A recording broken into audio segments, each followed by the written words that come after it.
Hello viewers, technique easy এডুকেশনের পক্ষ থেকে তোমাদেরকে জানাই আন্তরিক শুভেচ্ছা এবং অভিনন্দন। আজকে আমরা জাপানিজ ল্যাঙ্গুয়েজের N4 লেভেলের কাঞ্জি কন্টিনিউ করব। তো প্রথমে আমরা শুরু করব 251 অর্থাৎ 251 থেকে। তো প্রথমে আমাদের যে কাঞ্জিটা আছে এটা হচ্ছে সুসুমো, মানে হচ্ছে টু প্রসিড, কোনো কিছু প্রসিড করা। তো এই কাঞ্জিটা কেমন দেখো, এভাবে একটা দাগ দিতে হবে এবং এই পাশে 1 2 3 4 চারটা দাগ দিতে হবে এই পাশে। তারপরে এখানে আরেকটা দাগ দিয়ে এইভাবে দিতে হবে এবং এই বাম পাশে এরকম একটা দাগ দিতে হবে। তাহলে এটা কিসের কাঞ্জি হয়ে যাবে? এটা হচ্ছে সুসুমো, মানে হচ্ছে টু প্রসিড। এরপরে আমরা চলে যাব হচ্ছে 252 নাম্বারে। 252 নাম্বারে আমাদের যে কাঞ্জিটা আছে এই কাঞ্জিটা হইতেছে এরকম করে উপরে এভাবে দুইটা দাগ দিব, এই পাশে একটা দাগ দিয়ে তারপরে এর সাথে আমরা রু যোগ করব। ওকুরু, ওকুরু মানে কি? ওকুরু মানে হচ্ছে টু সেন্ড অর্থাৎ পাঠানো। এখন আমরা চলে যাব 253 নাম্বারে। তো 253 নাম্বারে যে কাঞ্জিটা আছে এটা হচ্ছে কায়সু।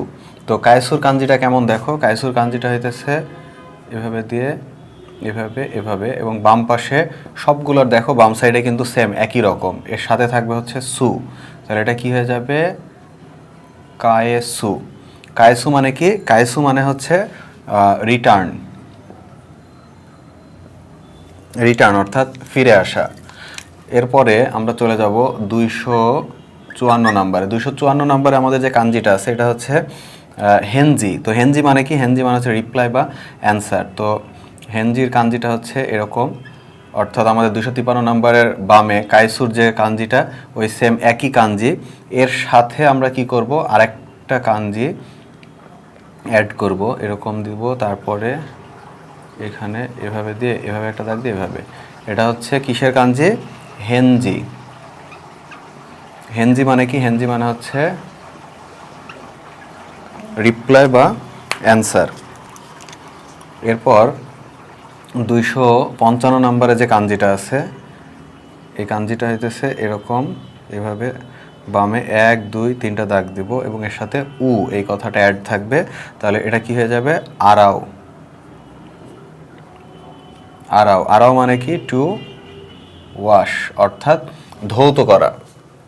এখন আমরা চলে যাব 256 নাম্বার। 256 নাম্বারে আমাদের যে কাঞ্জিটা আছে এটা হচ্ছে বেসিক্যালি খুবই ইম্পর্টেন্ট একটা কাঞ্জি, এটা হচ্ছে বাস্য।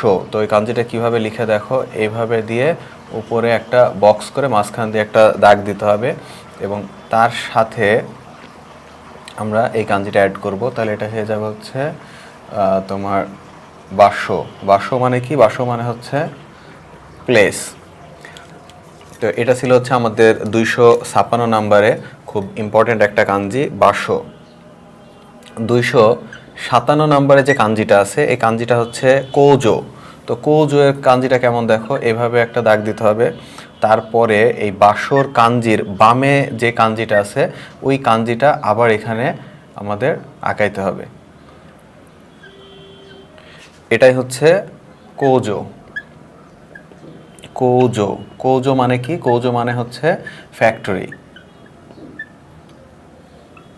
তো এটাই ছিল হচ্ছে আমাদের 257 নাম্বারের খুবই ইম্পর্টেন্ট একটা কাঞ্জি। এখন আমরা চলে যাব 258 নাম্বারে। 258 নাম্বারে যে কাঞ্জিটা আছে এটা হচ্ছে তাতেরু।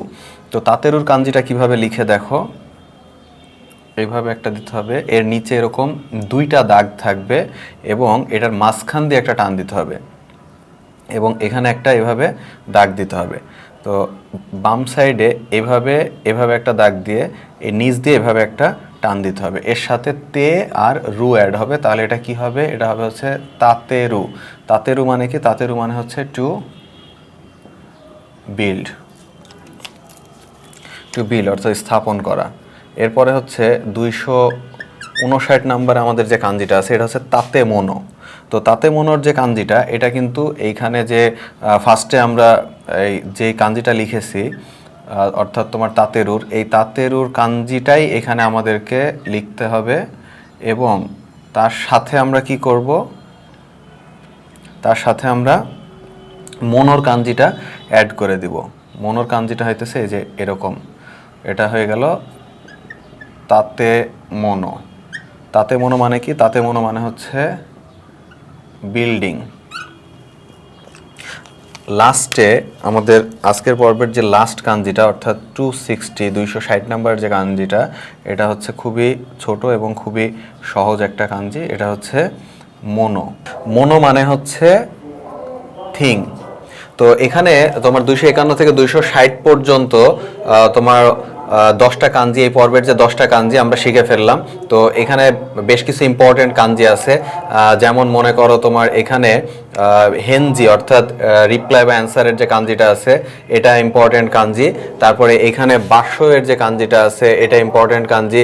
কোজোয়ের যে কাঞ্জিটা আছে এটা ইম্পর্টেন্ট কাঞ্জি। এখানে তোমার তাতেরু অর্থাৎ এই বাম পাশের যে কাঞ্জিগুলো আছে এগুলো সবই ইম্পর্টেন্ট কাঞ্জি। তো এই কাঞ্জিগুলো তোমাদেরকে খুব ভালো মতো পড়তে হবে। আর এখানে বানানের মধ্যে বাস্যয়ের যে কাঞ্জি আছে, কৌজোয়ের যে কাঞ্জিটা আছে, তোমার বানানগুলো আছে বাস্য এবং কৌজোয়ের যে বানান, এই বানানগুলো তোমরা ভালো মতো পড়বা। তো আশা করি যে আজকের পর্বের যে কাঞ্জিগুলো এবং যে বানানগুলো এগুলো তোমরা বাসায় খুব ভালো মতো প্র্যাকটিস করবা। আগামী পর্বে আমরা আরও কাঞ্জি নিয়ে তোমাদের সামনে উপস্থিত হব। সে পর্যন্ত সবাই ভালো থাকো। আজকের পর্ব এ পর্যন্তই। ধন্যবাদ সবাইকে।